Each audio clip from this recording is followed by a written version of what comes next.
Hi hello नमस्कार सखी। आजच्या व्हिडिओमध्ये आपण जास्त सामान न वापरता सोप्या पद्धतीने मांडी घालून बसलेली गौरी कशी बनवावी याच्या हायलाइट्स पाहूया। खाली हा व्हिडिओ डिटेलमध्ये टॅग केलेला आहे, त्यावरती क्लिक करून तुम्ही हा व्हिडिओ सविस्तररित्या पाहू शकता। तर इथे मी गौरी बसवण्यासाठी हा माठ घेतलेला आहे, त्यामध्ये मी थोडंसं धान्य भरून घेतलेलं आहे, साडी छान पिनअप करून घेतलेली आहे आणि त्यानंतर ती याला गुंडाळून अशा पद्धतीने नेसवत आहे। तर हा व्हिडिओ डिटेल मध्ये तुम्ही खाली क्लिक करून पाहू शकता। त्याची मांडी बनवण्यासाठी मी अशा पद्धतीने पेपर घेऊन ते व्यवस्थित सेट करून घेते आहे।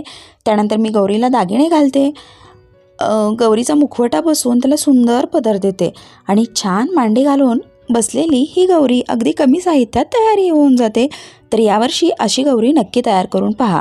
सखी या चॅनलवर आपण आणखीनही भरपूर उपयुक्त व्हिडिओज पाहू शकता। त्यासोबतच गौरीला आणखीन वेगवेगळ्या पद्धतीच्या साड्या कशा नेसवता येतील याचेही व्हिडिओ आपण सखी या चॅनलवर अपलोड केलेले आहेत, त्यामुळे चॅनलला नक्की भेट द्या। व्हिडिओ आवडला लाईक, कमेंट आणि चॅनलला सबस्क्राईब करा। थँक्यू।